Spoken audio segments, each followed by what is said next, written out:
Fethullah Gulen has been very powerful in encouraging, inspiring people to come together and talk about their differences, embrace each other's differences even, while at the same time feeling strong in their own beliefs and their own traditions.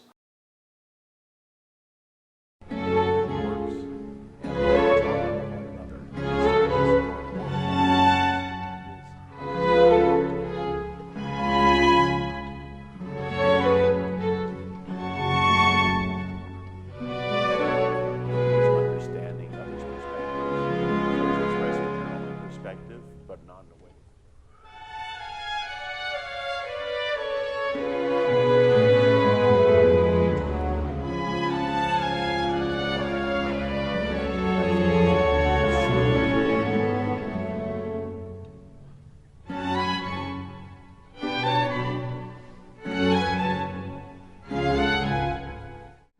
I'm Senator Steve Farley. I represent Tucson in Arizona, and I'm also a public artist.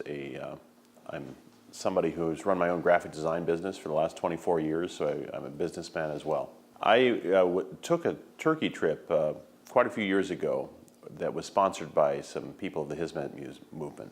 And I really got to see Turkey as a place that was unique in the world, a place that was an honest broker between the Arab world, the Muslim world, the Christian world, the Jewish world, and really brought a lot of different people together. And I was very impressed by the way that the members of this movement were able to articulate their vision of having world peace through education and through dialogue. And I think that's something that a lot of different countries could learn from. I think it's a very healthy thing for the world to have right now. The people who are in the Hizmet movement are great ambassadors for Turkey. They're also great ambassadors for humanity in general. The folks that I've met have been so warm, so friendly, and so accepting of all different religions and beliefs. And they really are the type of people we need more of right now. Folks who are understanding that the more we can educate the world, the more peace we're going to get in the world. Well, Mr. Gülen is clearly an amazing visionary and someone who, as a philosopher, has a tremendous amount of real guts as well. He's not just in the theoretical world, he's in the real world, the practical world, in which he talks about the importance of humans learning and about how the world really works and really talking with one another instead of just going to war with one another. His understanding and empowering of people is a wonderful thing, and I think really will help us all come together and be able to survive this century instead of tearing each other apart the way that some people would like us to do. I think, as I had mentioned, Fethullah Gulen has been very powerful in encouraging and inspiring people to come together and talk about their differences, embrace each other's differences even, while at the same time feeling strong in their own beliefs and their own traditions. And that's how we come together as a very diverse globe into one that feels like we are a common humanity. The efforts of going out to schools all over the world in all these different countries, I believe it's 132 different countries, is a very powerful way of bonding people together through learning. And that's truly an inspiration of Mr. Gülen. I think in this country we've had a lot of difficulties in which some Americans believe that Muslims are terrorists.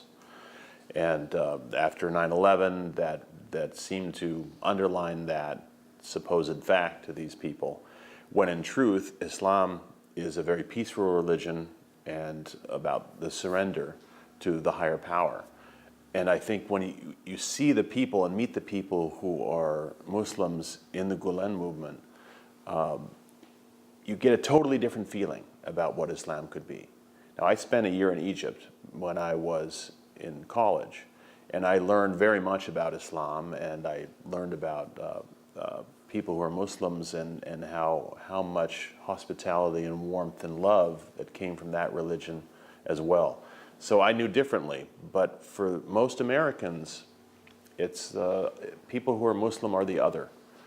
And I think the people through the Hizmet movement are breaking through that prejudice and getting people to understand that Muslims are warm, welcoming people, and it isn't about terrorism.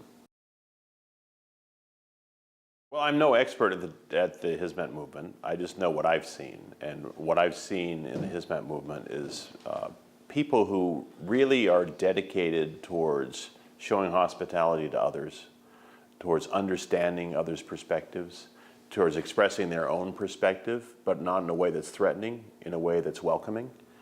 And that engagement on a very deep level in every culture in which the Hizmet movement engages, and there's so many countries in which it does.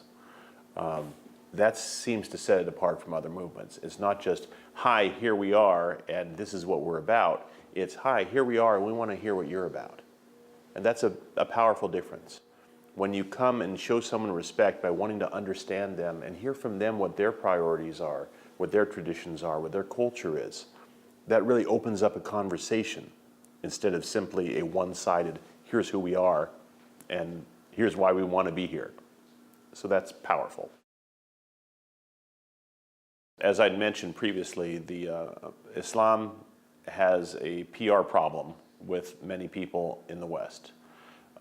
Some of the West has focused mostly on Islam when you see terrorist acts, whether it's the attack on Charlie Hebdo or the Boston Marathon bombing, the 9/11 bombings, and the planes. It's crucial that Islam find a way of breaking through all of that bad publicity by a few bad actors and get an understanding to the world that Islam is actually a peaceful religion that is very closely related to Christianity and Judaism. And I think the Hizmet movement does a great job at being able to reach out and demonstrate the connections between all of the Abrahamic religions, as well as demonstrating what amazing people Muslims can be, and in the most of the world really are. And Americans need to hear that in particular. I think many Westerners need to hear that, and they need to experience it. And that's the other part of the Hizmet movement, is that you don't just sit there in Turkey and say, this is who we are, you should come and pay attention to us. You go out to the rest of the world and say, this is what Islam is, this is what Islam can be, and we can be a powerful force for peace. And that's very different from what some Westerners think. In world history, we've had way too many wars fought over religion. And it's ironic because most of the major world religions talk about the importance of peace. The Hizmet movement in particular has dialogues over our differences and our similarities when it comes to religions. And that's a much healthier way and a much more consistent way of getting people to understand their differences. If you talk about what you have in common, what you have difference, and then really seek to understand each other, you're going to be a lot less likely to go to war in the name of your individual God, and more likely to see the God that we all have in common, regardless of what a religion might be. I think it's fairly well known by people that if you don't understand someone, you're more likely to fear and even hate that person. And that is really the basis of wars and conflict in many ways. If you don't like someone, if you fear someone, you might be more willing to kill them. When you learn understanding, when you get educated about many different people other than your own, when you're in a classroom with a lot of different people from different cultures, and you get to know them as people, you're a lot less likely to have conflict. So I think that type of education the Hizmet movement has been spreading throughout the world is really a crucial foundation in building world peace, something so desperately needed by everyone in the world. We have a lot of challenges in the world. There's no need for us to make the challenges worse by going into conflicts with each other. I have visited Hizmet schools all over the world, and it's always impressed me the high quality of their education and how much dedication that the teachers and the administrators show towards educating the whole student. They really are focused on making it as good of an experience as possible for the students, and they really encourage the diversity within the schools so that each student has a sense that they are a member of the world not just a member of their individual country. But at the same time, these schools put a lot of emphasis on the individuality of the country so that they blend in very well, and they emphasize the importance of being a member of that country as well. So it's a really interesting blend. It encourages people to have pride in who they are, no matter who they are, but not to express that pride in conflict, but to express that pride in dialogue. And that's very powerful. Hizmet's charity activities are great in that they focus on what the real problems are in each one of the countries in which it operates, and they operate all over the world.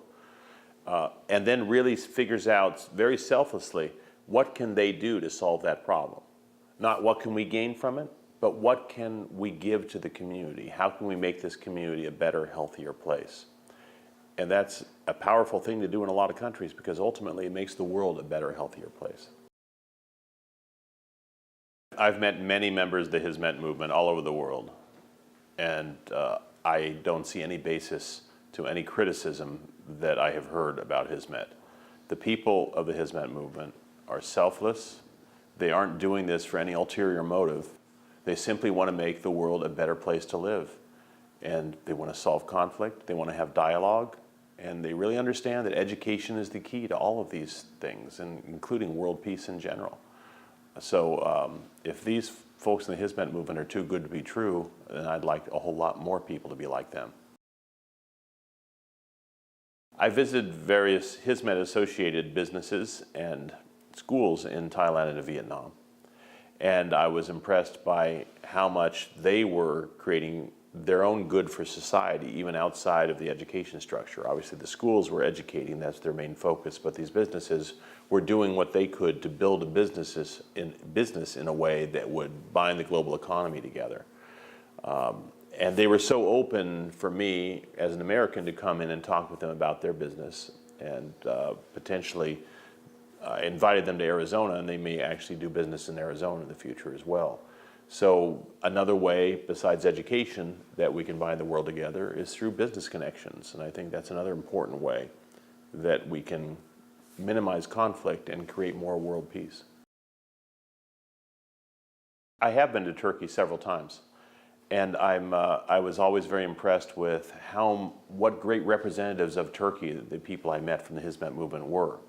They really got me thinking about what a great place Turkey is and what a unique place Turkey is in the world to be able to bring people together on all sides. And that was really brought about by many of the people in the Hizmet movement. And I really felt their patriotism for Turkey. They talked a lot about Ataturk and his importance in bringing a modern Turkey into place. And they had a great pride for their country and their nation. And I think that's an important thing to recognize for those people who may be concerned that the Hizmet movement isn't sufficiently Turkish. I saw it was very clear that this was a Turkish-based movement that showed the best of what Turkey is. Certainly, especially in contemporary times, certainly the Hizmet movement gives people the correct, the true version of Islam. I look at Hizmet as a spiritually based movement where people are motivated to serve mankind for the better glory of mankind and of God.